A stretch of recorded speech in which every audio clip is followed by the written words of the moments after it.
Hello and welcome to. अरे कहाँ चला गया मैं? I've become taller today or what? Hello. Hello and welcome to my 11th Circle presents Cricbuzz Live. My name is Gaurav Kapur. You may think, why is he here today? Why has he come? There is no game. What is this man doing over here? Does he live here? Does he feel withdrawal symptoms? Does he just not like going home? No. Answer is no to all those questions. The reason we're here is because you miss. No, that's too pompous. I can't let that fly. The reason we're here is because the league stage is over and the semi-finals are happening. So we thought this is a good time to just do a little stock check, to do a little preview of the semi-finals, a review of what has happened in the league stage. And of course, I can't do that alone because I can barely do anything alone. I'm old. With me are my young friends, Mr. Ajay, Jadeja and Mr. Zaheer Khan. Hello, gentlemen. How are you? Very good. Feeling relaxed that the league phase is over. It's been a long... Yeah. And we long weren't even 5 playing. weeks now, 5 We weeks? weren't even playing. It still felt really long. Yes, it was 5 weeks. I know why it felt long for you. Tell me. Because there were not many washed out games. Your energy used to be different when there used to be a washout or possibility of a washout or a shortened game. No, I used to hate the washouts. I'll tell you what I used to like. I used to like the one-sided games. If they get over in like 20, 25 overs. Because washout games are just waiting. What do you do? I don't like the waiting. I like the surety of like the Pakistan-West Indies game, the first one. Finish 6:30 in the evening. Let's go home. You know, but the game I really enjoyed was England versus Sri Lanka. That was the most important game of this tournament because that game actually got this tournament alive, isn't it? Yeah. Otherwise, it was just turning out to be okay. You know, these 4 teams are going to go through. Eventually, those same 4 teams went through. Yeah. But you know, that game really turned things around and then made everything so interesting that till yesterday we weren't sure who is going to be number 1 and 2. That is right. And of course, Mr. Ajay Jadeja, let's ask you. We've seen you after so long. The last time you were here, 3 of us were sitting. I thought you were going to say that today I've come back because Mr. Jadeja is here after so long. We are here. You should say you missed us first. We are here. Of course, that's what I missed you guys so much that I'm here. Yeah. Even in spite of not being called, I said, no, I want to come. Ajit, gaadi nikalo. So I am. I have to say that, you know, just like Ajay was saying that we are here because he's here. He is definitely here because we are here today. That's right. Absolutely. And we are also here. If you were with me, I would have been in England. And we are also here on a Sunday because he's here. No, we're happy. We're happy. Very happy. Okay. We're happy to be here. We love working on Sundays. We love the cricket, of course. And we love the fact that India has qualified top of the table. Where else? Got to be head of the table. And India's there. Head of the table, baby. 15 points, just the one loss against England, of course. And then, of course, Australia, England, New Zealand. Those are the 4 teams that have qualified. The good news is that India will be playing at Old Trafford. Because I just want to remind you that in 1983, India played a semi-final. And that semi-final was played at... Where was it played? Where was it played? Where was it played? Where was it played? Where was it played? The way you put Hashtag, just saying. Just saying. I thought you got over that fact once, that similarity of the parallels which everyone were drawing about 92 and... That was freaky, man. Zach, I still don't understand how you were not spooked by that. I got spooked out by how similar they were. Yeah, but there was one extra game here in this World Cup. Yeah, but till that 8, wasn't it spooky? I don't know how you didn't find it spooky. It was, yeah. Finally, I've got him to admit it. It was scary. Mujhe to Bhoot Bangla type situation. It was really, it seemed a little weird that it was going so similar. There you go. There it is. Look at it. Yeah. Look, how can it be? How can somebody bat or bowl like in the same order? You don't even win the toss every time.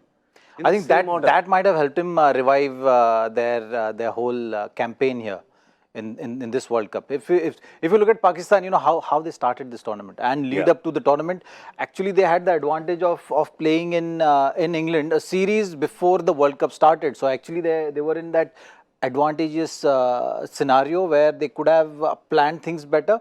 But what didn't go their way was the fact that they were not sure.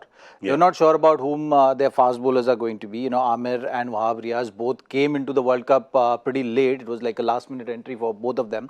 Then they were not sure about the playing 11 combination, what they were going to play. After that first game, the Shaheen Afridi, who has made that impact on the tournament, was not part of the first 11. So, they were not really sure about what is their best combination was for their claim of semi-final berth.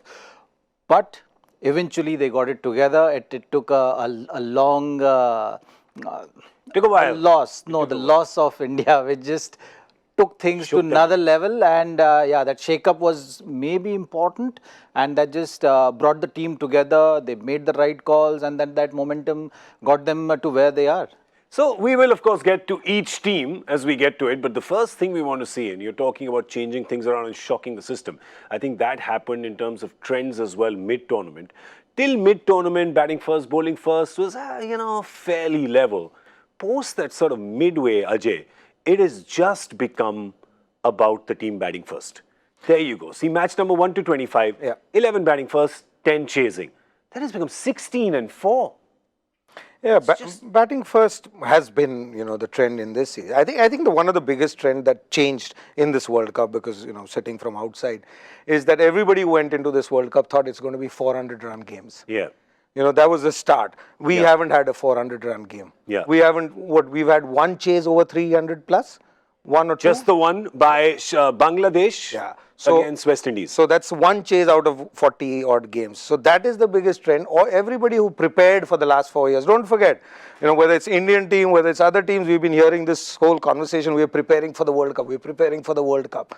So people build their sides, getting ready for the English World Cup or England World Cup this year, and it's going to be high scoring games. Yeah. So what happens, the guys batting in the first innings probably just batted what was allowed or whatever they could do at that stage, and the captains on the opposition sides also played in a different way. Yeah. But when they came out to bat, they suddenly realized, the formula that we had worked on to win games at 400-run chases is not the formula that's going to work, because most teams, people who could not get to their total, must be 10% games where you lost 3 wickets at the start. But the other teams who haven't actually ended up chasing a total of 340, 350, 320, 325 have not lost wickets, but they've not been able to get those runs at the end that people had got accustomed to scoring in the last 10, 12. So the formula of the last 10, 15 over game or overs that you bat and you chase, that hasn't worked because the wickets have been totally different. That's the thing about wickets, Zach, because they just slowed down. I mean, this is such a distinct comparison between the first half of the tournament, the first 25 games, and then the next 20 games. It's so distinct. Is it also a function of that? The first 25 matches of this World Cup was actually affected by the weather.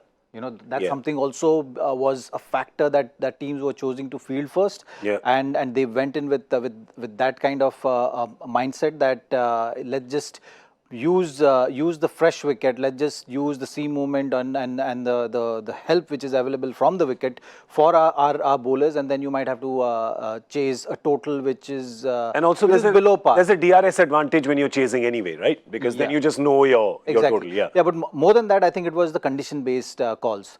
It was the call keeping in mind that the first 1 hour or so is going to be difficult for the batsman. So just make use of that and set the tone of the match. So that's something which was the thought process.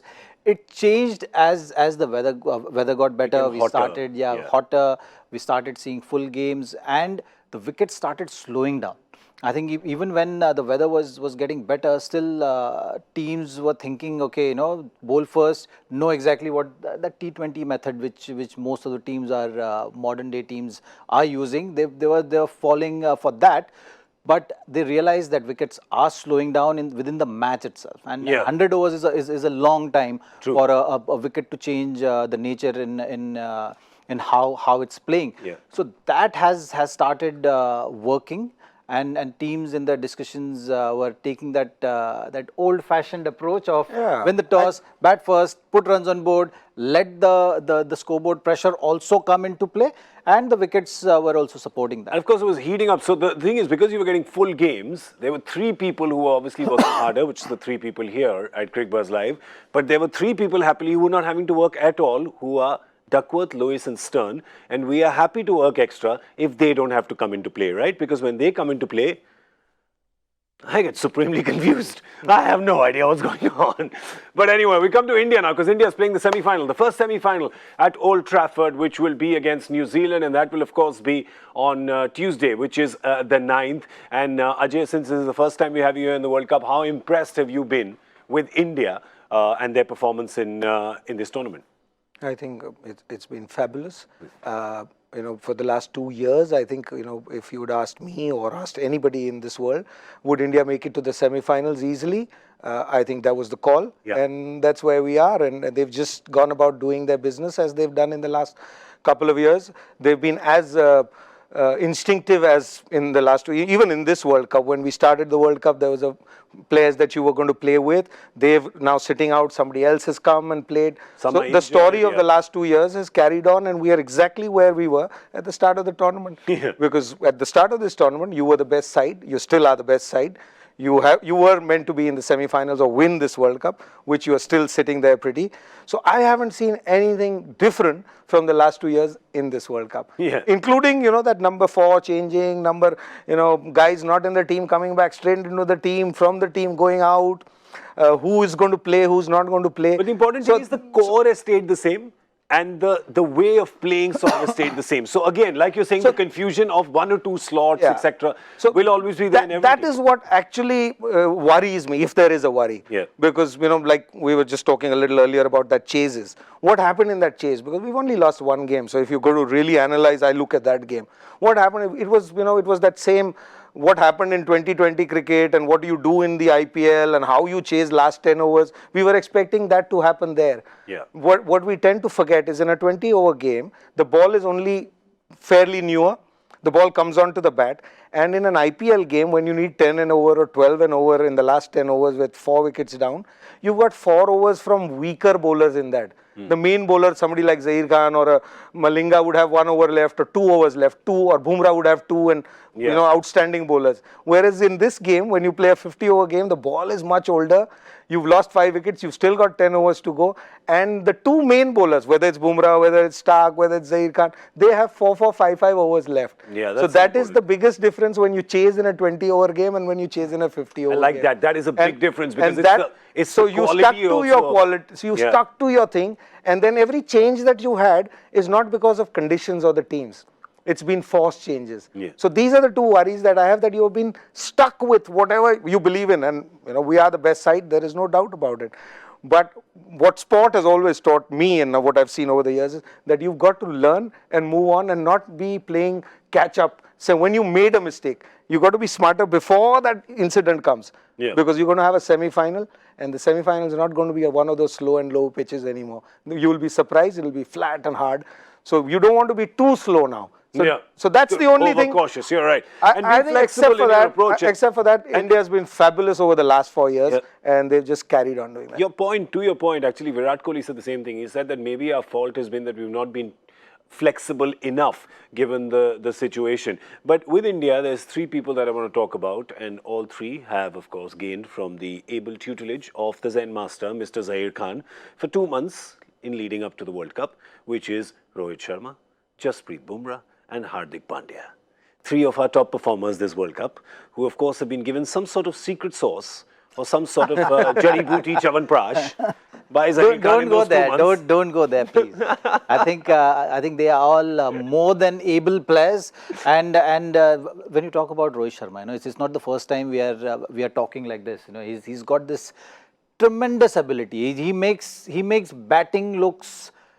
It's like, you going having chai. It's just raining outside. Easy. Okay, let's have chai. And that's how simple he has made things. What is important is that, he has shown this tremendous hunger in this World Cup. It's like he's scoring these hundreds and the reaction is very, very subtle. There is not, when he's getting out, there's more emotions. When he's scoring hundreds, there are less emotions. That shows that what kind of zone he is in. He wants to just make use of this form to another level, and he has already done. He has already made that mark. 500s in 8 innings is just simply unbelievable. So from India's point of view, it's going to be very important because that's the formula which they've been working on for last 4 years or so of getting that start. That start has been the most vital component of India's winning matches, and that credit also goes to these top three guys. Yeah. One of them is not there right now. Shikhar is injured and out of the Shikhar's team. not there. But this guy has been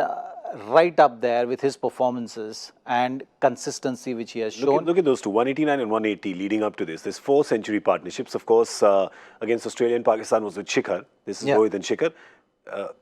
Sorry, Pakistan was also with KL Rahul. Australia was with Shikhar. And then down below again another 180 and 189, which 189, by the way, is a record now. Opening partnerships for India in any World Cup. So now you go back to the thought process which this team was carrying on, and the processes which they were talking about, and the brand of cricket which they were talking about playing. That in that scenario, KL Rahul was very important. And he was not really in form. His form was patchy. He was showing the ability which he has, but was not really consistent to the level of the standard which Shikhar, Virat, and Rohit has set at the top. But they persisted with him. Yeah. And it's like you plan for a rainy day. It's a classic example of that.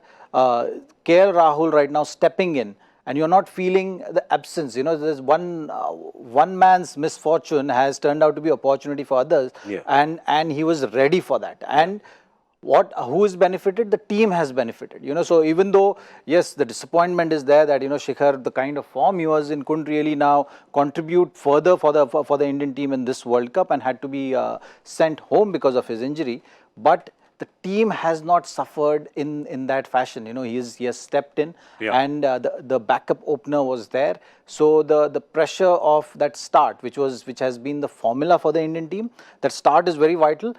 It still is for any team. It is very vital. But the fact that these two openers now, KL Rahul and Rohit Sharma, have done 300-run partnerships. Yeah. So that is something which is very important, and the credit has to go to the think tank. The part of people who are part of the squad at the moment, and who are the decision makers for this, needs to be credited for this. That they thought about their whole campaign. They thought about the red flags which will be there in the tournament when they're playing this league phase, and they've anticipated those way before. Even bringing in Mayank right now is a very smart call, because the other day KL Rahul fell and he was not fielding. So maybe you need a flexible guy like Mayank can bat in the middle orders as well, or can open if required, because he's a test match opener. Yeah. So that is something which has been good in terms of following that one thought process, and the formula. So the formula of success is defined. It's just about now different people coming in and playing that role, and a role within the team and within the playing 11 is pretty much defined as what we've seen in the last 2-3 years. And then there is also Jasprit Bumrah. Like our batting, of course, 1-2-3 has been firing for the last few years. Rahul has plugged in that hole. Remember, Shikhar Dhawan is such an important cog when it comes to ICC tournaments. And as Zach said, he's missed out here. But of course, Rahul has jumped in. So Bumrah, let's talk about him. 17 wickets. So that means he's tied in third position, effectively, with Loki Ferguson, who's at 17. So he's at 17 right now, and that's the thing with it's just.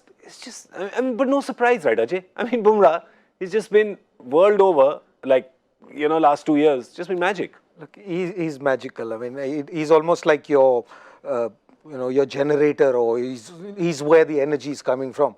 You take him out of this side, and your side, which is the best side in the world at the moment, I don't think if you asked me, can we win this semi-final and final without Bumrah? I'd start thinking, oh, there'll be trouble. Because like what he says, you have all resources to replace anybody, but this is one man who's non-replaceable. Yeah, because the other day he did a dive at the boundary, and I think there was 1 billion heart attacks. See, because what he does, what his capability on a cricket ground with that ball is something special that nobody else can do. Yeah. So when you talk of roles in the team and processes, we have not this, but generally, processes teams then replace people. This fellow is irreplaceable. So how do you replace a man like this? I prefer people like this in the side because on their day, they take you through. They take your side through. That's what Rohit Sharma is doing. That's what Virat Kohli does. That's what, Mahendra Singh Dhoni has been doing for years. So we are blessed to have players like this. And Jasprit Bumrah has just been phenomenal. Everybody in the world is out there showcased. Yes, Mitchell Stark, people are talking about he's bowled as well. He has bowled well, no doubt. But he's got only, say, when he bowls, once he comes back in the middle or in the end, it's just that Yorker. There's nothing else. There's no slower one. There is no slower bouncer. There is nothing. So when a batsman figures out that, it's easier to set up against Mitchell Stark. But you can't, as a batsman who's right at the end, the match is on the line, you can't set up against Jasprit Bumrah. He will bowl the way he wants to bowl on that particular so many day. variations. And that's his speciality. So many variations. And Hardik Pandya, now, we all knew about Hardik Pandya's batting. You've seen him enough, tonking the ball out of the stadium. But his bowling is what has really been impressive. Zach, in this tournament, his bowling, you've been very impressed. You've been impressed by the lengths he's been using. You've been impressed by just the thought behind it. It's not like just bang it in short, every ball on the head. It's not that anymore. He's using his head a lot more, isn't he? See, when you look at his journey as a cricketer, you can see a very steady graph going upwards. Yeah. That's something which Hardik Pandya's career has been so far.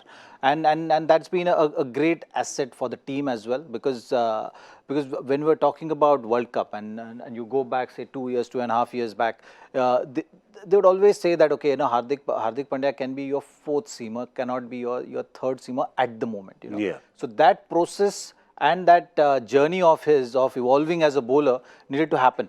And it did happen when he went to England, when he got started playing Test matches. I think Test matches has a huge role of Hardik Pandya becoming a bowler who can give you 10 overs. Yeah.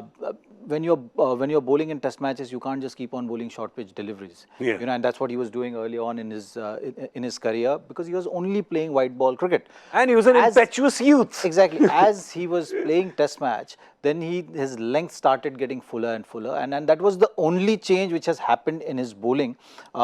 He got those fifer at Trent Bridge, where if you look at the length, he was really pitching the ball up. Yeah. Now Test matches allows you to make errors by pitching the deliveries fuller. You don't have the pressure of always maintaining your economy. So you have to think wicket, so you can actually afford to bowl fuller.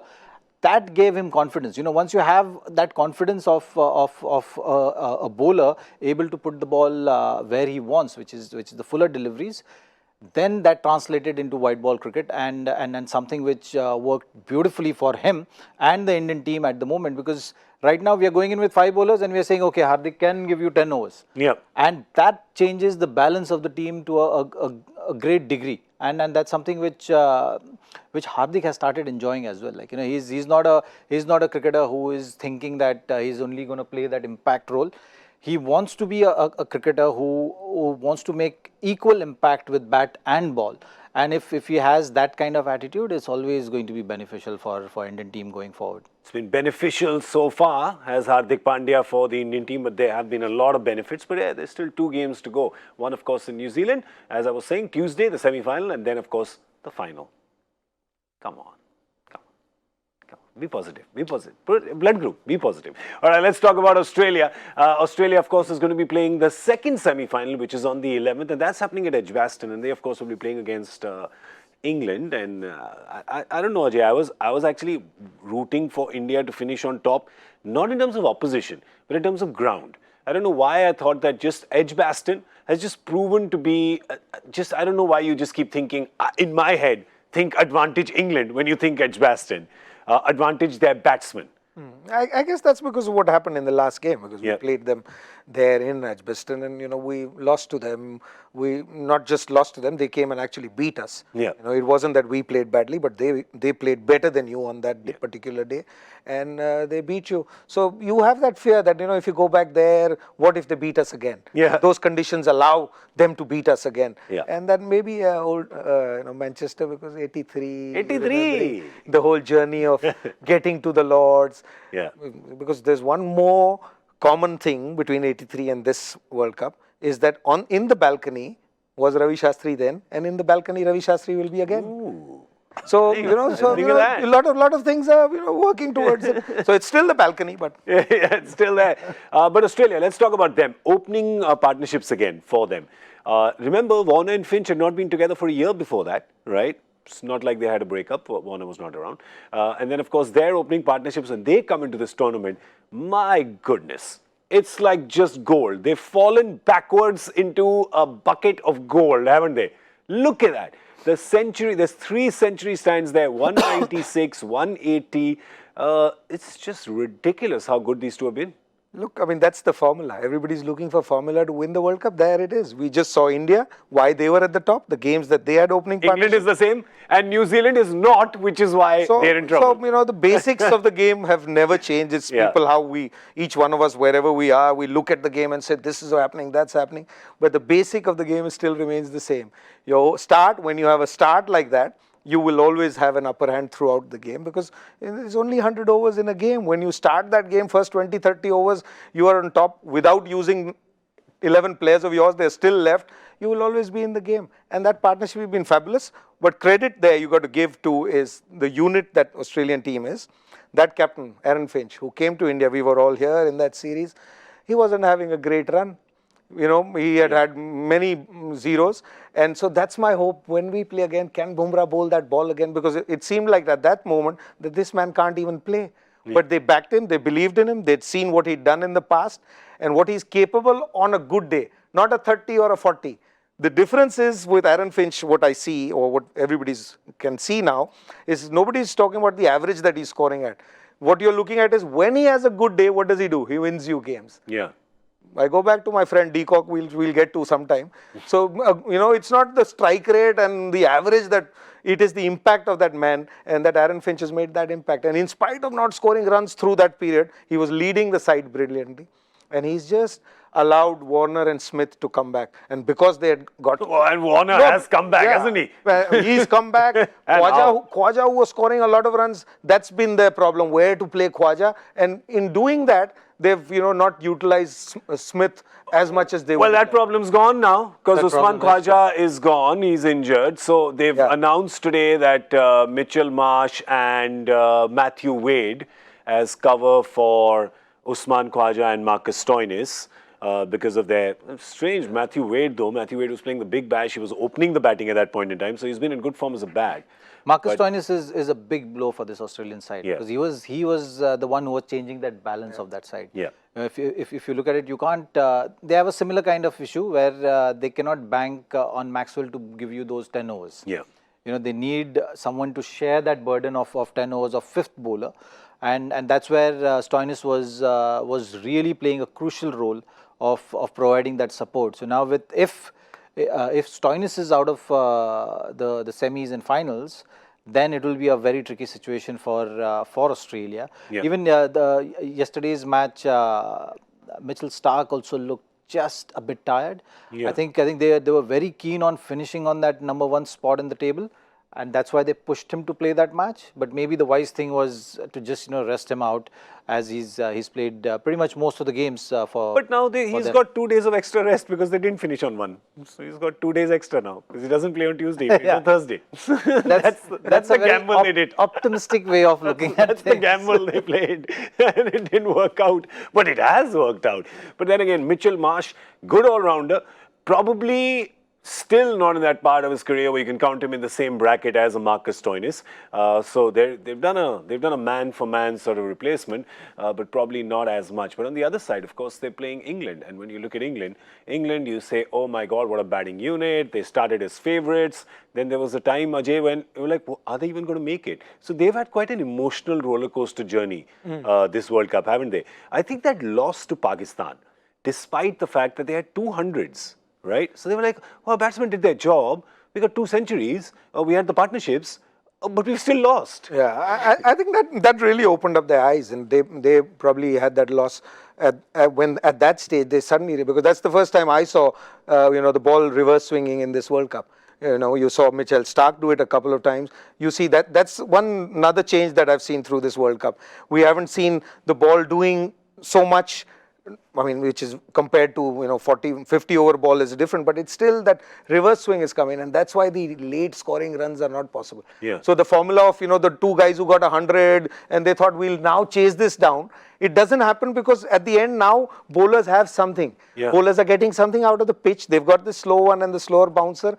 With one boundary side, there are a couple of games have had one big boundary. So when you bowl that short and slower, that shot is out of the game, and then the one that you pitch it up is also doing things. So I think they woke up after that and they changed the whole style of play. Their openers still got runs, but the pace got faster.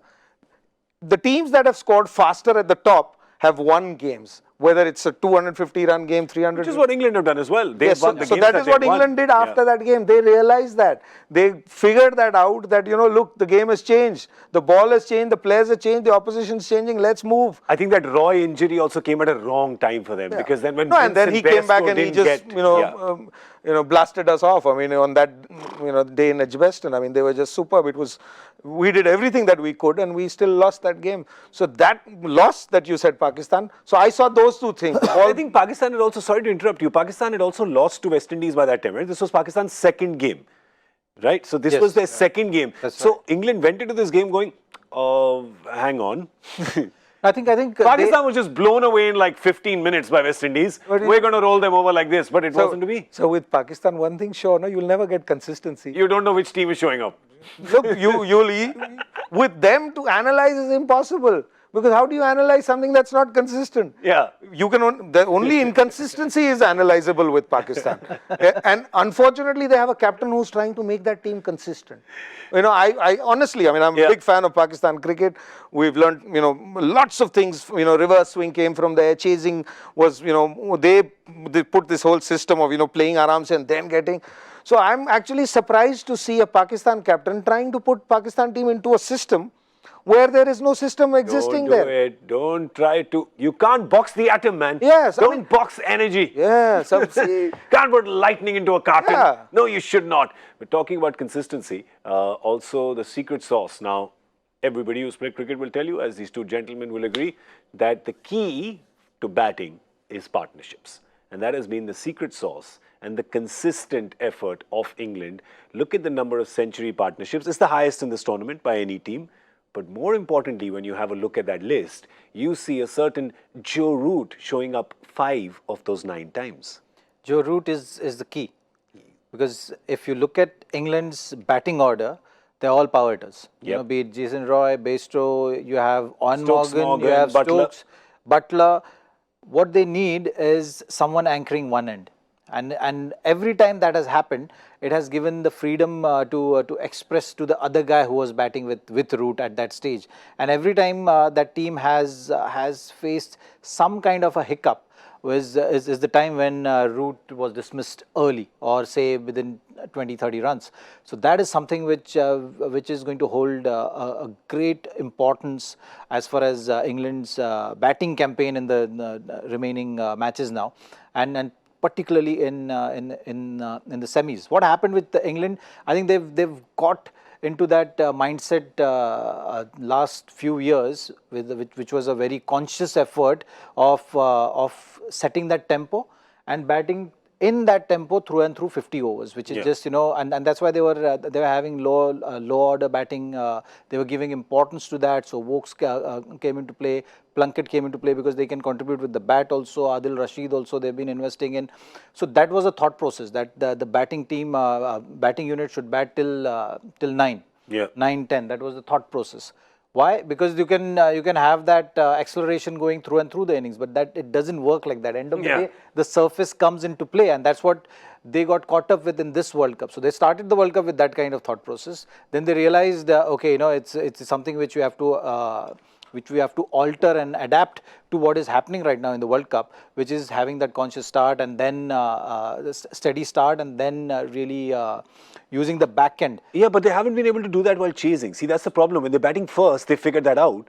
But when they're chasing, and that's their concern, right? I mean, going into this one or potentially 2 big games right now, have the opposition figured them out and saying, listen, man, you win the toss, you bat first. Anyway, that's an advantage on these surfaces and this time of the year. That's the secret sauce to beating this England batting attack. So now they have figured, see, why England team right now in semis no one wants to play, and or the experts have been saying, or the analysts have been saying that okay, let's not play England in semis.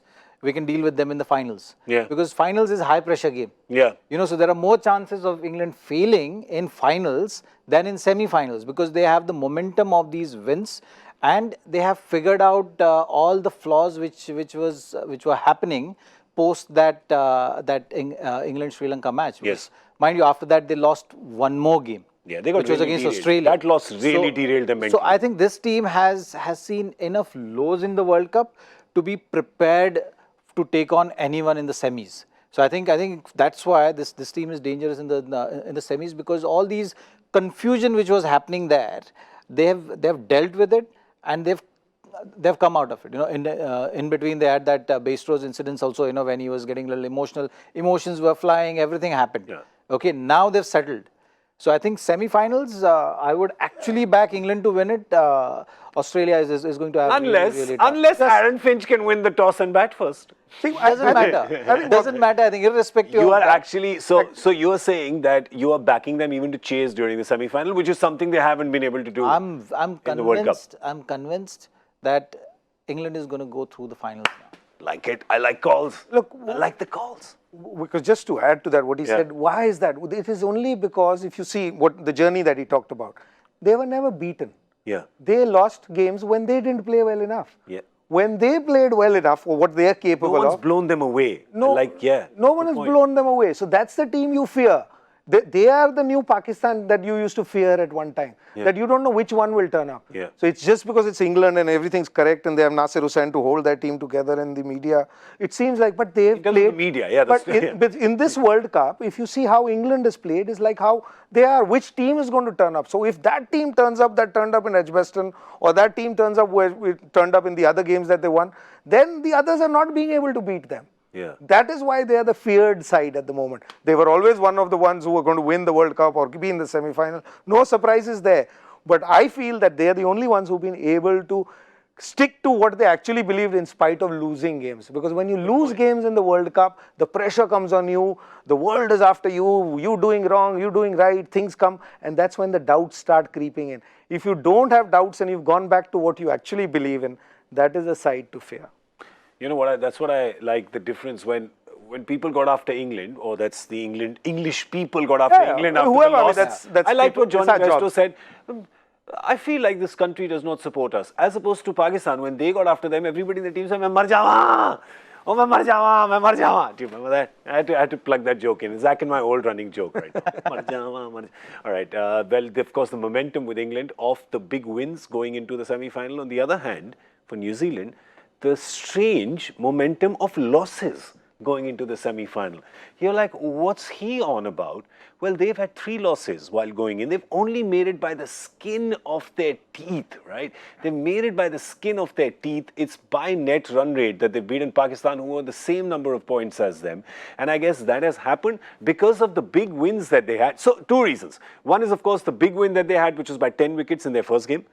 And as opposed to that, Pakistan had a really big loss, right? So one's net run rate soared and one's really dropped. And then it's just, despite Pakistan having the wins and New Zealand having those really close wins and the losses, it still ended like that, with New Zealand just inching ahead. My question to both Ajay and Zaheer is, does this make a difference to New Zealand? Saying we're coming here, we've got lucky. We've sort of got lucky in a way. And we've gotten here. We've got 3 losses. How do they wipe that slate clean and saying, guys, it's a new day, it's a knockout, doesn't matter what happened, we're playing India, we've just got to go out and do our best. How do you put that behind you? Over-dependence on Kane Williams. First of all, can you? Yeah, of course you can. Yeah. You've seen turnarounds of team within the World Cup. Yeah. You can look at South Africa. They've managed to beat Australia in the last game, which was table toppers. You've seen it with Sri Lanka, managed to beat England.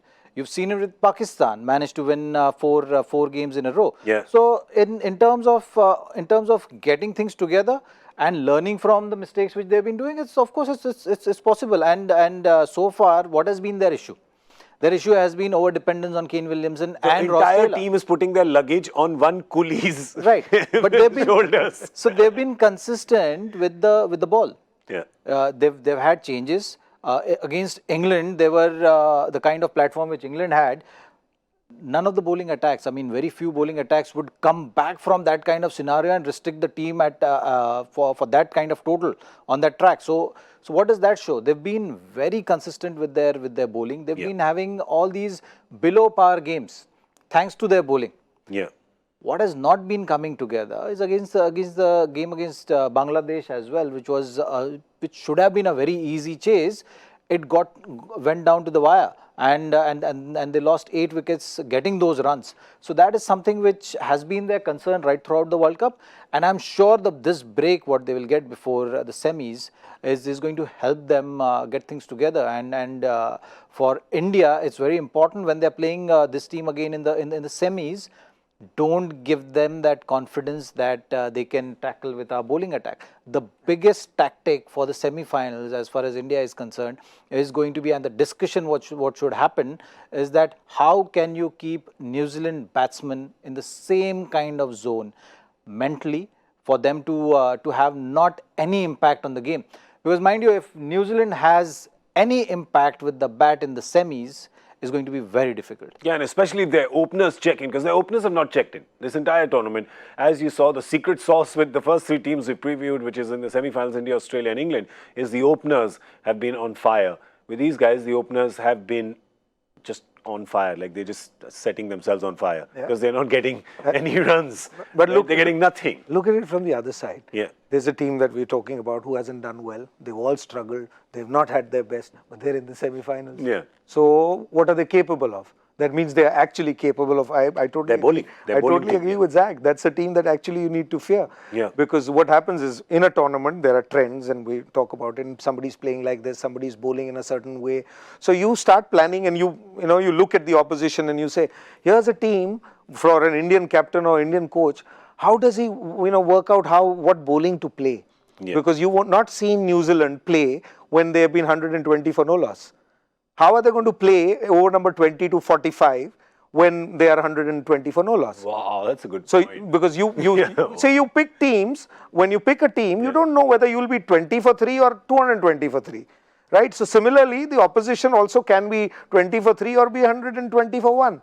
How are they going to play then? Who's the bowler that you're going to bowl against? So I think they are a dangerous side in that sense because they're all capable. You saw Grandholm? Grandholm. He, in a couple of games, whacked it really hard. They didn't win that game. did as well. Neesham got a big 90. So this is guys who will come at the deciding time. Latham came into form in the last game they played. I thought they were not getting any that's runs. One full game that I saw. What timing he had. Everybody else was struggling timing. Williamson, Ross Taylor, you've seen, right? So your friends of yours, if they check in the opening slot, what happens then? Then they are a side as good as England or as good as Australia. Yeah, that's the thing that's been lacking for them is the openers. And the biggest thing that they have, the biggest strength that they have, and he mentioned about it, is when they held England back from that score of 220 for 1 or 2 to not letting them get to 360, which is what everybody imagined. Why it didn't happen is because of the captain, Ken Williamson. Yeah. He has a brain. He uses the cricketing brain to a different level to all the other captains that are around. So he uses his resources pretty well.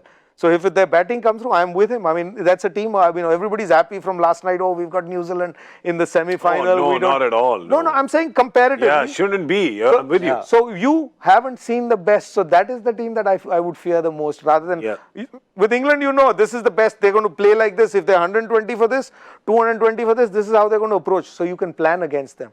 But people you haven't seen at 100 for no loss or 110 for 1. You don't know what they're going to play like. I haven't seen all their tricks. And I hope that we don't see all their tricks on Tuesday. Because as Ajay is saying, if they pull out all the tricks from their bag, there's some dangerous tricks in there.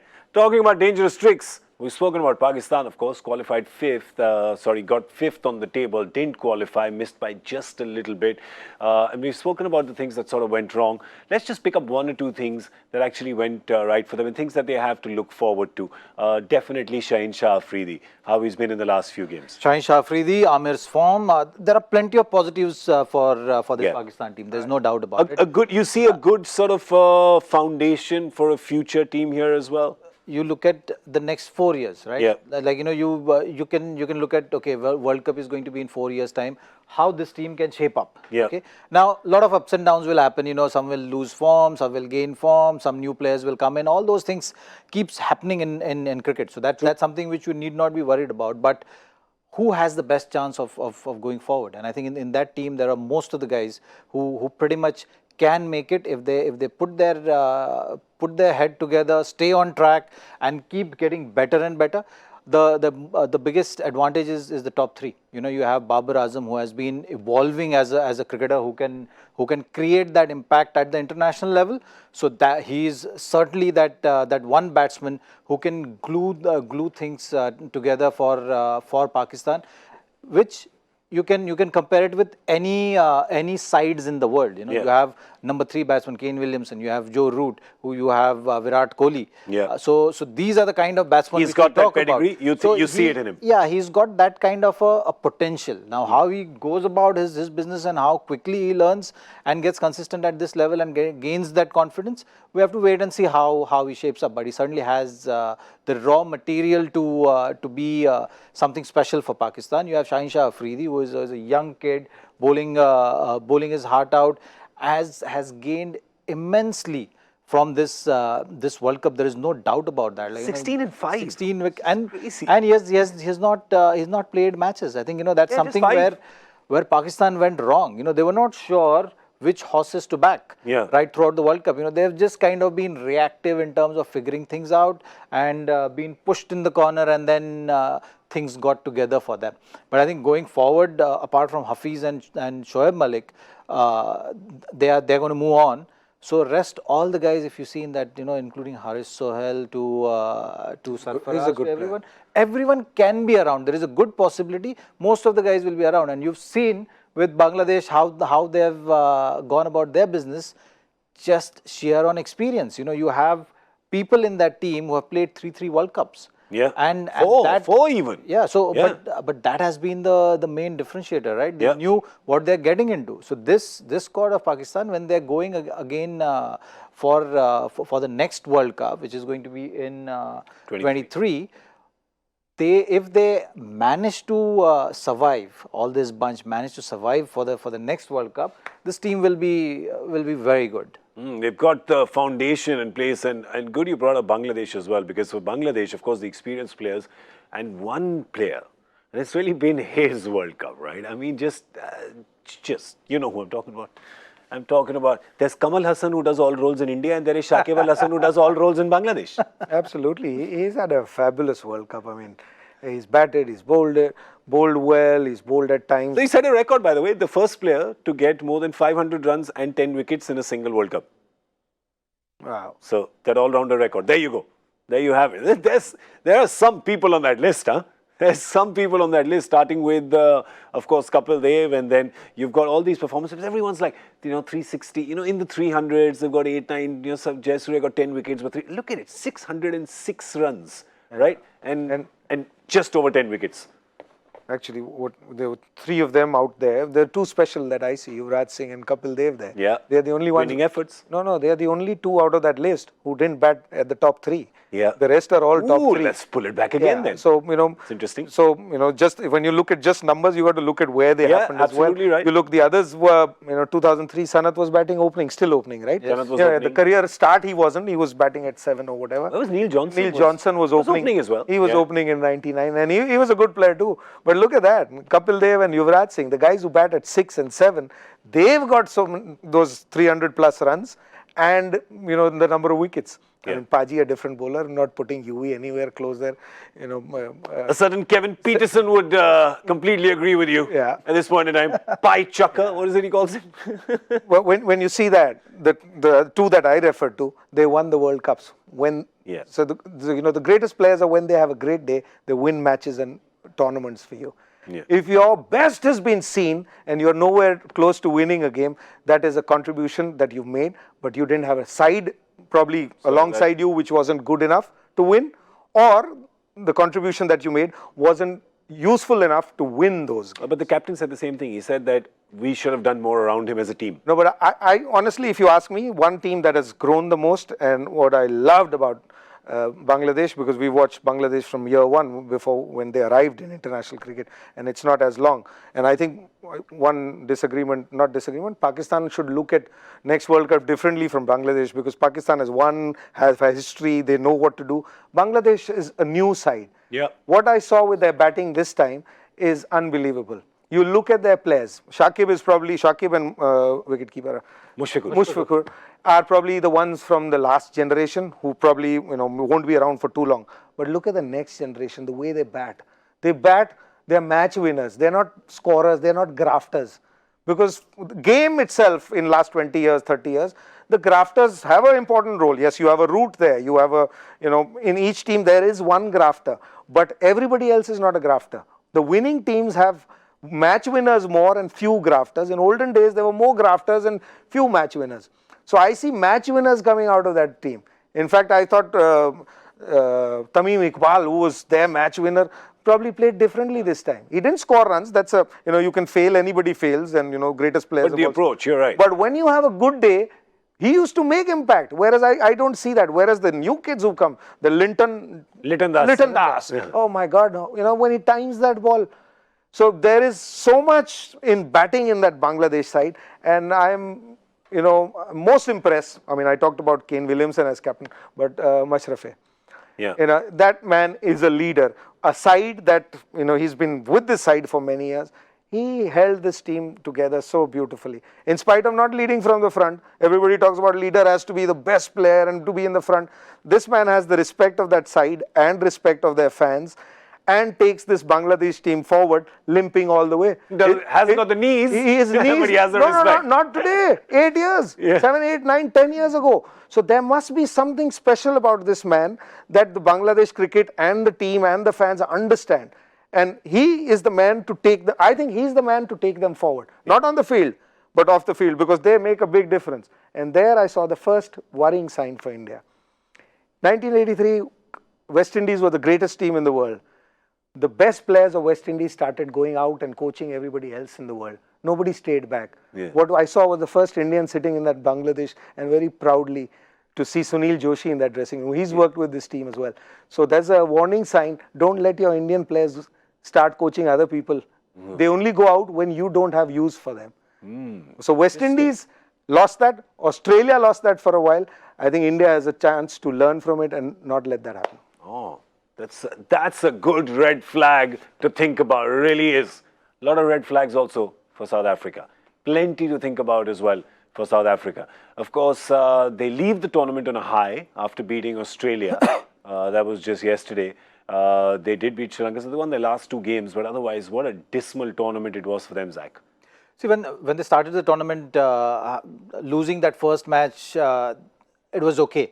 But I think that second match, which they lost to Bangladesh, really put their campaign off track, and in terms of confidence as well. Yeah. And to add to that, you had injuries from Dale Steyn. Ngidi was looking off colour, so it started with that. Then some controversies, which things which shouldn't have come out have come out with regard to AB, and it just kind of put them in a scenario and a situation, where I'm sure people are going and drifting in different directions in that dressing room, and which was seen, and that really affected the team for sure.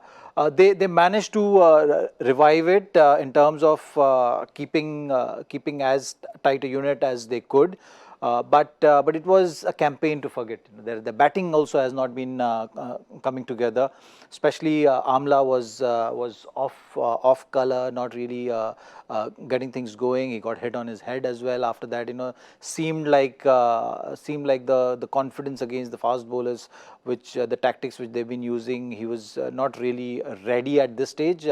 Maybe there's something which he needs to figure out in his game going forward.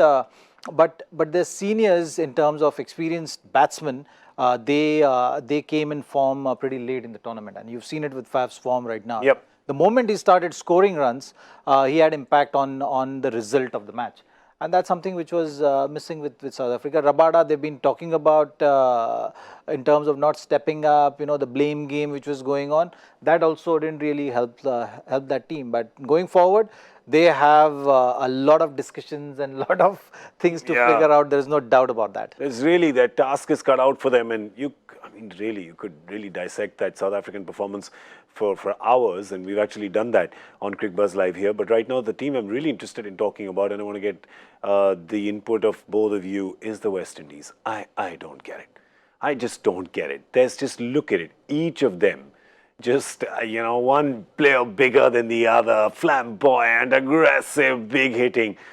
So let me start with my opinion. I just felt they didn't get the memo that it's a 50-over game and not a 20-over game. They were just playing it like it was a 20-over game, and they were just like, what? There's still some left? Oh, but we're done.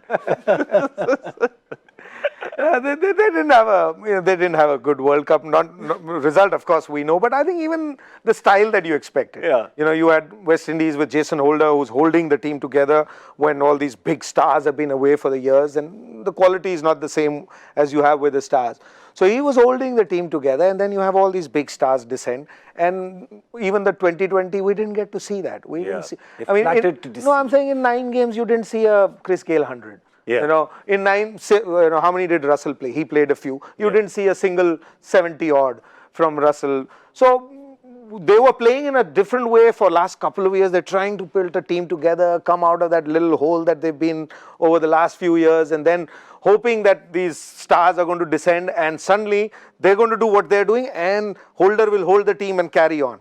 So I think that's where the whole thing went missing. If you've got Universal Boss on your side, then you better make him the captain. Otherwise, don't have him. I really like that point of yours. The fact is that we're talking about teams have got to have that sort of style of playing. You've got to have one style set. But when you get so many new players all of a sudden, even a good captain like Holder, it's difficult for him to make a cohesive sort of unit out of it. But if we talk about that West Indian sort of fire, I think that one standout moment has to be the Carlos Brathwaite 100 against New Zealand.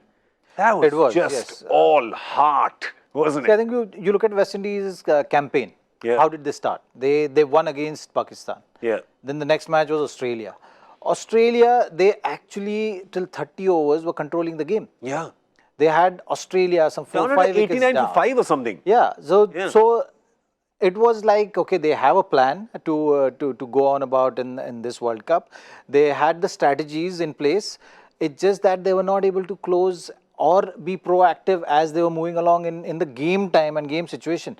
So that really hurt them a lot, I think, in this tournament. That Australia game was the turning point for that side in terms of making that impact. Had they won that match, which they were in the last 10 overs also, last 5 overs also, they had a chance of they were in control. You're right. Carlos Brathwaite batting. It's just that Mitchell Starc ran away with so many wickets and kept making that impact on the game, which costed them that match.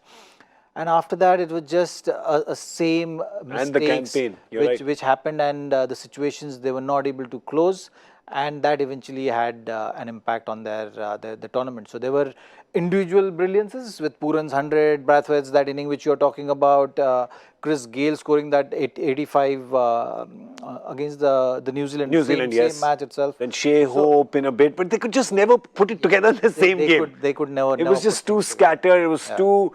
There were too few and too far between, and that was the problem with this team. But the bowling of this team, the young bowlers over there. There's the Sargent. There's O'Shane. There's, I don't know, it's looking good for the future. I feel like Sargent was really good, right? Sargent was good, wasn't he? Really Sheldon Cottrell. Yeah. No, they are a good side. They've actually, I don't mean comparing it to the other teams, but when we went there 2 years ago in West Indies, what was that side and where they've come.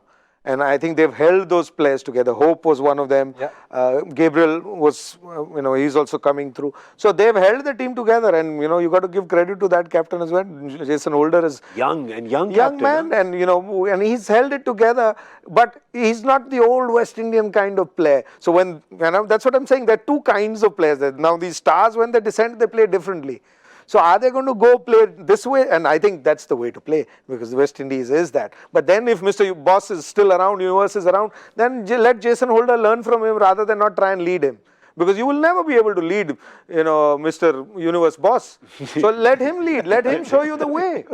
No, you can't. I mean, there are some facts of. There's a very important point which you're making is the fact that they have to figure out a formula. Yeah. Okay, either you go in a different direction and a new direction which you want to go and play your cricket that way, or you go back to the old West Indian way of playing cricket, which is just keeping things simple and going on about it. But I think we figured the formula out the other day. We figured the formula out. We figured it out, which is that there's Shea Hope and there's Jason Holder, right?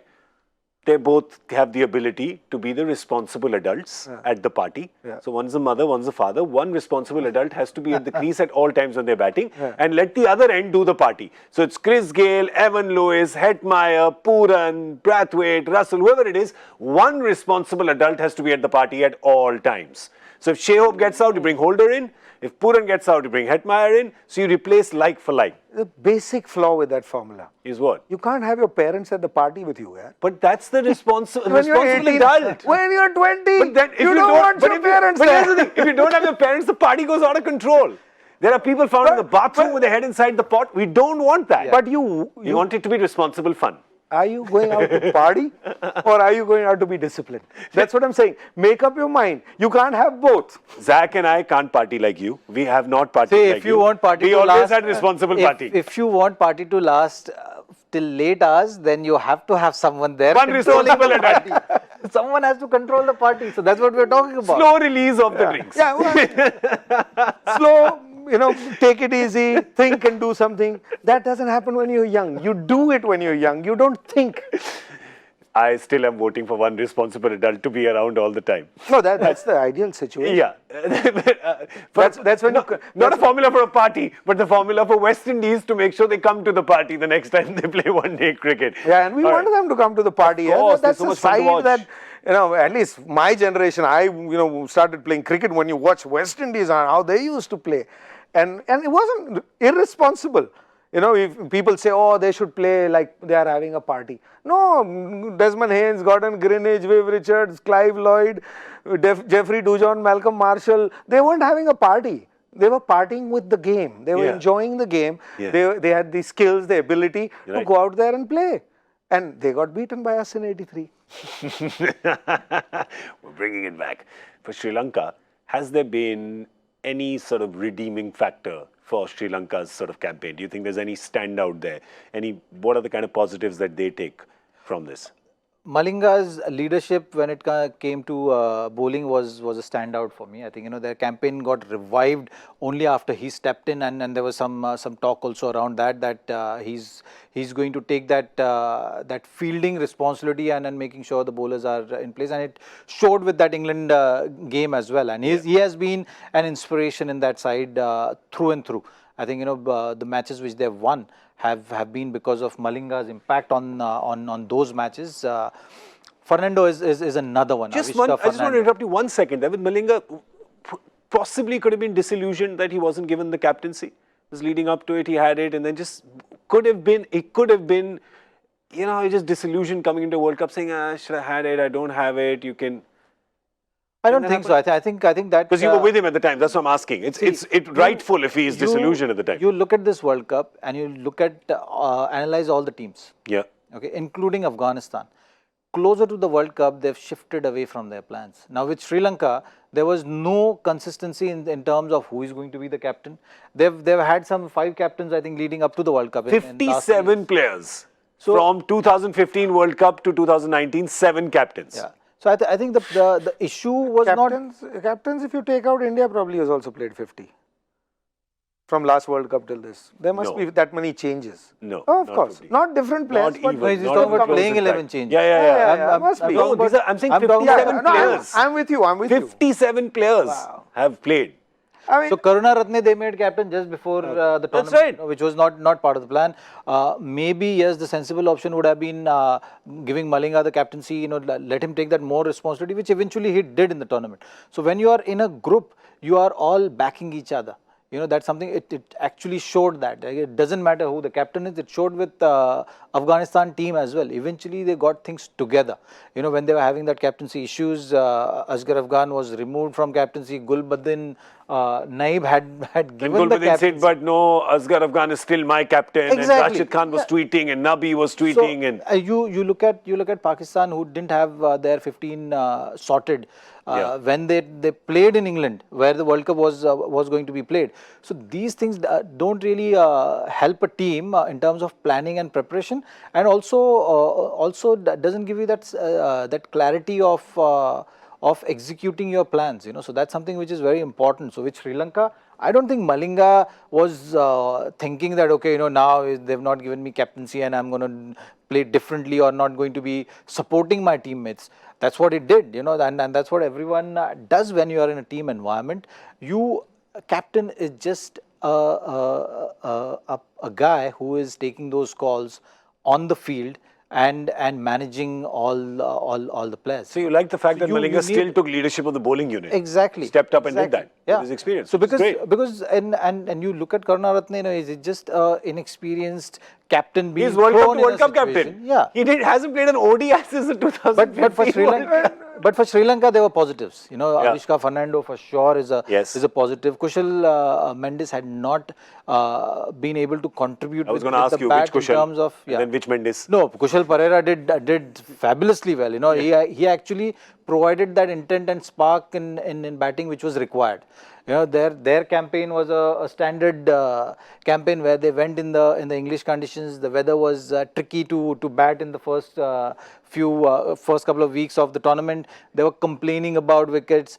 And eventually they accepted the conditions and understood that they can't control the things. Let's just focus on playing the game, and started seeing the results. So that is something which their campaign has been. I think it's just a campaign which the preparation of the campaign was not done with a method. There was no method followed. So they figured themselves out as they moved along in the tournament. But the good thing is they still have the talent. They still have good players coming through. Like Fernando can make a huge impact on international cricket. Kushal Pereira is someone who's been very good. Karunaratne himself has been very consistent with his batting. You've got to stick with it, right? Like Sri Lankan board and Sri Lankan selectors have to figure out a plan. You can't have a random plan like this, right? I mean, that's what Sangakkara has been saying on air as well. It's like, what's the plan? You can't have. I mean, 57 different players have won the Sri Lankan cap in the last 4 years, and what? They would have played I think they would have probably played just 57 one-day internationals or 55 one-day internationals. And bowling is something that, if you have Malinga, who's, been one of the finest players to have played for Sri Lanka and around the world in limited overs version, but he's, past his retirement, he's already had one retirement, he's come back, he's gone back, he's come back. And if he is still your number one bowler, then you got worries in that team. Then the system. There were worries in the system, because actually. Kapil Paji can't be still playing for India, right? In 83, he would have been the bowler. So it's similar. He is the greatest, but, there is a time. So, and if he's still the best, then you know what the other 4-5 are like. Yeah. And they're still waiting for Tishara Pereira to come good. Yeah, I'm waiting. So I think I saw him hit a couple of sixes like 2 years ago, and I've just been wanting to see that again. Yeah. So when you buy lotteries, then you have to wait. You have to wait for the lottery to come. 57 tickets you bought. You said 57 they bought, right? In the last 4 years. They kept buying, and lottery, ye chal jayegi, ye nahi chali. But we are blessed when you buy here, when the lottery comes, the guy is not lottery, he's, It's a blue chip fund. Blue chip. It's a blue chip fund which you can invest in. Yeah. So, boom. So that's what you got from Sri Lanka. And I mean, it's been disappointing. Yeah, let's talk about Sri Lanka never had a lot of talent. I mean, I'm just going back in the past because everything's. Even in the past, if you see, it wasn't that the great talent that they used to have. But they had a belief in the style of play. Yeah. 1992 World Cup, what did Sri Lanka do? Very badly. The same guys played the 96 World Cup. There's only 2 changes from 92 to 96. 92 they didn't qualify, but they all played at different roles. They figured out what you are good at, what you're good at, what I'm good at. Let's swap roles, forget about numbers. Yeah. And they came out with a new style of playing, same players. Didn't ask them to change playing. So the thing is, you got to first figure out who's going to play. When you figure that out and the lottery is over, then you can figure out how we're going to go forward. First you have to figure out who's good at what. And I think that's where Sri Lanka has been missing out for such a long time. And Afghanistan, the last team that is left, unfortunately, no wins for them in this tournament. Their first their first win would have been nice if it came against West Indies towards the end. You felt like it was coming a few times in the tournament, right? That first win, they lose their first win for Afghanistan. Didn't happen, but they ran a few teams close. They had a few great games, and England. India game was one of their best games, I would say. Where they created the chance. Pakistan game was also superb. It went down to the wire, and they had Pakistan in trouble in that game. Just that inexperience in captaincy as well. I think there were some captaincy decisions which they were figuring out as they went on in the tournament, and how they started the tournament with the issues which were happening, which did affect their team. Their coach handling that situation in a very calm manner, saying that wait till the World Cup gets over and then I'll talk about things. Right now is not the time. So so there are things which is going to happen after the World Cup also for that team. And every time we look at that team, we just talk about, okay, they should learn as early as possible. Their journey of international cricket has been superb so far. Their conditions right now in England was not going to suit their style of play, which is having three spinners. You saw Rashid was someone who was put under the pump and was dealing with a lot of pressure, was not able to make that impact. Nabi has been good. Batting, they have to find a couple of resources, which it's an ongoing process which will happen with Afghanistan cricket. But all in all, yes, they did come close to winning that match, and halfway through the campaign, they did revive their campaign, and we saw the Afghanistan team as we like to see, which was not seen in the early part of the tournament. I think the important thing for Afghanistan is that leading up into this World Cup, they'd only played 18 games against the other teams in the World Cup, right? So there's 9 other teams there. They'd only played a total of 18 games. But the problem was that they're just not getting enough big games. So I think this experience would have really done well for them. But anyway, that was Afghanistan, of course, a World Cup that they may want to forget a bit of, but may want to learn a lot from, for sure. Lots to learn. You look at that list, actually, I'm just looking at that. You leave the England game out, which they lost by 150, it says. They lost by 11 runs. They lost by 3 wickets against Pakistan, 23 against West Indies, 34 against Sri Lanka. So they were, running teams close. It's not that they weren't, and they've been around for how long? This team's not been around for more than 4 years. We're talking of Bangladesh, who's been around for 20 years. And they've also had a similar kind of campaign, and we are gung-ho about them. And here's a side that's been around for 3, 4, 5 years and has a similar run. And I think this is the greatest positive, out of the whole World Cup. If there is a team that's really moved forward, it's the Afghanistan team. Yeah. You don't even expect to have them, them to have a team. If you told somebody in America that, kids in Pakistan play cricket and they were at the World Cup, the best 10 teams, they'll say, oh, Afghanistan is that good? So they're in that situation in the world, and they've come here. They've, within 4 years of this game that they've never played internationally, have competed and have run teams close. They've at least had hope in 4 or 5 games of winning. So that country is surviving on hope, and if this doesn't give them hope, or if anybody is not looking at Afghanistan saying they've had a great campaign, I think this has been a great campaign by a team which has come into the World Cup. I doubt that there are many teams in the world who got to World Cup and on first time, they've been playing. This is the second time. Second time, sorry. That's what that's why I stopped. I said, No, but I'm saying in that period. No, they're young. You're right. You're really, they're really young. But here's, I think that's what I was saying. The good thing to take away from this is because I'm with you. That's they played only 18 games against these teams in the last. In the last 4 years, and they've played 9 in the last 45 days. So that's how you learn, right? You've got almost 50% of the knowledge that you got in 4 years, you've got pretty much in 6 weeks. We've got India and New Zealand, of course. We've spoken enough about that. At the cost of repetition, I'll just pull out a few points again that I want to get on. India playing New Zealand in Manchester. Why I wanted India to play in Manchester? 2 games played in Manchester. One, of course, Pakistan, one West Indies. Both won by India. But New Zealand have also played a game at Old Trafford, which they have won. Most interestingly, this semi-final, India and New Zealand have not played each other. So you can't look back at this tournament and go, what happened when they played each other? Nothing. There were umbrellas out. There was no bat, no ball. There were only boats, right? How does that play into this thing going, are both teams thinking, oh, yeah, I wish we had played them, we would have known something, or it's good we haven't played them. Don't forget the warm-up game. Yeah. Why? He reminds me of all the wrong things. At the moment, we don't need that. You can't have selective memory. Don't forget the fact that India had been to New Zealand and they've done well in those conditions where New Zealand was India's struggling. winning. Yeah. But 20 minutes before you told me be wary of New Zealand. I was just supporting you, Zach. I was about to say that. You saw me down the river. There's no rain and you still saw me down the river. It's a semi-final. You can't really predict anything. You have to see on the game. So that's why. So right now, if you just go by what's happened in the last 3-4 matches, then you'll say that India is in the finals. What is India's 11 is my question. To be the case? Can you predict that? What is India's 11 going to be? Because I am a tad confused. Look, I think they're going to go back to the same 11 what they've been playing. It's the main discussion is going to be whether you want to play Ravindra Jadeja or you want to play Kuldeep again.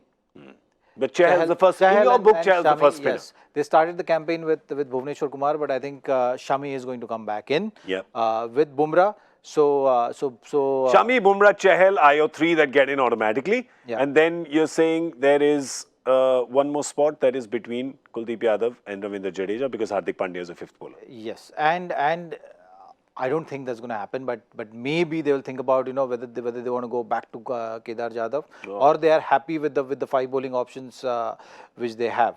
I still feel that because they're playing against New Zealand, they will go in with 2 wrist spinners, something which has worked for them unless there is enough in the wicket for spin bowlers. There is some weather forecast which is coming along is not a great news for India that way, that it is going to be a little overcast and cloudy, maybe with a slight chances of rain. So that is something which may change how Indian team is looking at. Then do you play? Is there a chance of then playing Shami, Bumrah and Bhuvi? And just one spinner? Yes, just because of that, because of they might have to do that, take that call on the day of the match. If there is a chance of rain or there is enough moisture in the wicket, then you would want to play the conditions rather than going in with a set formula of playing a playing 11. Your 11? Agree? No, I'm with him. If you agree, then we move on to New Zealand. Not personnel. I agree with either you play conditions or you play how you play. You left out Ravindra and Ashwin 2 years ago saying that we're going to play with Chahal and Kuldeep. Start of the World Cup also they were going to play. Now you've won every game, got to the semi-final, but you are still in doubt whether you're going to play Kuldeep or Ravindra. Are you going to play this bowler or that bowler? So all the preparation and the processes that we've been hearing, you got to go with your gut. Because you've gone with your gut throughout. I think you still go with that. And we got to back whatever the side that is playing, because there has been enough confusion in the last 2 years with your batting order, which is now number 4 is a guy who's going to play in that game who was not even part of your squad. Right? 4 years preparation to number 4, left out Raidu, then you are now with a guy who was not even in your squad. 2-year preparation of your spin bowlers, you are not sure who's going to play. Till the semi-final, we were going to be there anyway. So if there was a preparation that was happening, this is the time the preparation ends. You should be 100% sure of what you're going to play with, because you were preparing only for these 2 games. Nobody ever thought that you will not make it to the semi-final. Can I tell you something? But this is what happens with all toppers. Just before the exam, they are still revising. Always revising, all toppers. Then there were guys like me who used to enter 5 minutes after the exam began, after not having touched the books. And of course, come last. So, last minute revision is good. It's good. New Zealand, they're going to be doing some last minute revision as well, will they? Well, they, of course, will be playing Loki Ferguson. His name is dark right now, but it's going to be in the light, because, of course, he had a little hammy problem, which was just a strain. They were concerned about it. So, precautionary, he was put out of that last game. He, of course, will come into this game. Probably in place of Saudi, Zach, or do you bring him in place of Henry? I think Saudi, because Henry has been making that impact. He has been among the wickets. And Tim Saudi hasn't had a great game last one. So that's something which tells me that Lockie Ferguson will come in place of Tim Saudi. They'll have to make a call take a call on Henry Nicholls as well. I have a strong instinct Colin Munro might come back in that side. They will go back to that same. Munro Kaptil. Yeah, and Ish Sodhi's name will be discussed for sure. It will be a condition-based call. So then Ish Sodhi has to come in place of Matt Henry. Matt Henry, yeah. Yeah. So these are the options which New Zealand has. I don't think they're going to do too many changes in terms of playing 11, but there will be a lot of chats and discussions around their batting. And that's something which in India should be wary of. Like I was mentioning earlier also in the show, it's very important for New Zealand. From New Zealand's point of view, that is going to be the key factor, and that is going to be the main discussion for them to go in the semis, saying that okay, what are the options? How can we get the performances of the top order, and particularly Guptill and Munro. Even though Henry Nicholls played, Latham came in form. Otherwise, they would have possibly made that would have taken that call. Got Henry Nicholls down. Henry Nicholls down, Munro in, and Latham out. Yeah. Would have been the call. But Latham looked good in the previous match, so I think they would continue with him now. So that makes it Henry Nicholls going out and Munro coming back in. Will this happen though, Ajay? Will New Zealand and India both play the same number of spinners? That's what I want you to predict. Will they play 2 spinner 2, 1 1, or will India play 2 spinners and New Zealand play only 1 in Santner? If India play 2, New Zealand will certainly play 2. Yeah? Because New Zealand will play conditions. They won't play, and India will now, the way it looks like, what you see or hear and get the feel of Indian team, that they will want... Play personnel. No, they will want that 3-seamers or that all-rounder bowler to play. Yeah. Whether it is Ravindra or whether it is, Bhuvneshwar Kumar or whatever. So, and if the conditions are turning, India will play 2 spinners. And if that is the case, then New Zealand will also play 2. Because they will play conditions. They have no problems with, changing the personnel. They've had people come and go. They play like that. But the way how he looks, I think if they stick to Guptill in the semi-finals as well, because with what's happened with Martin Guptill, if they stick to him, that is a good signal for New Zealand side. Yeah. Because then they're believing in, whatever their best players is, they're not going by form. And that's all that you need in a knockout game. When you go into a knockout game, worrying about the opposition and saying, oh, those 2 other guys, we have to be careful, you tend to forget there are 9 other guys in that side. Yeah. When you go into a side saying, this is the side we have got to beat, and this is how we're going to beat them, invariably you come through. Well, what is your side? Because you get to pick a side as well on your My 11 Circle app. I know you have it already. So what are you waiting for? The next game that's happening is India v New Zealand, the first semi-final at Old Trafford in 2 days from now. So do it. Why wait till Tuesday? Make your team now. Do it. All right. So we, of course, are going to be here for the semi-final at 2:30. That's on Tuesday in Hindi and in English. So we're going to be here on both. So take your pick. Do you want to listen us English or do you want to listen us Hindi? Yeah. And in case you want to listen us Hindi today, then you can do that also at 7 p.m. IST. We're going to be having this discussion. Of course, different kind of discussion. Same. The translation, though we are incapable of, all of us. Do we remember what we said 10 minutes ago? Probably not. Our jokes will be new. Our analysis could be new. We could be saying completely different things. We could make up an entirely new lineup for the semi-finals. Okay, maybe I've gone too far. But still join us at 7 p.m. on My 11 Circle presents Cricbuzz Live. It's been fun to be here with you on what was an off day for cricket. So it would have been a dull day, but it's not because we still get to talk about it. So big thank you to, well, I don't need to thank you. I'm going to see you in 20 minutes. Yeah. In a different language. Wearing the same clothes. We're going to get beamed up. We're going to get beamed up through this little circle that we have over here. That's because our Hindi studio is upstairs. So that's where we're going now. Why don't we just sit here? We can just sit here. Yeah. People don't mind. यहीं पे बैठ के बात कर लेते हैं. I don't mind. 20 minute भी अभी शुरू कर लेते हैं. यही तो मैं कह रहा हूँ. आइए. कहाँ जाएंगे 20 मिनट इधर ही चाय पकौड़े मंगाओ और शुरू हो जाओ. शुरू करो. हिंदी का यही तो फर्क है. हिंदी में खुल जाते हैं सब. बिल्कुल. हिंदी में नॉकआउट नहीं है. इंग्लिश में ना नॉकआउट की तरह गलती ना हो जाए. हिंदी में ना लीग है, लीग राउंड रॉबिन है जी. आराम से फैल के रखने की तरह. आपका स्वागत नहीं. अच्छा sorry. This crew has to change. they're delicate creatures. They can't work on two shows back to back. Oh my God, I tell you, these little daffodils. So let me put them back in the box and get a new crew out for the next round. Thank you so much for watching. My 11th Circle presents Cricbuzz Live. And a big thank you to Ajay, Jadeja and to Zaheer Khan. And I'm Gaurav Kapur. We shall see you on Tuesday at 2:30. But if you speak Hindi, we shall see you at 7 p.m. in Hindi. Take care. Bye-bye.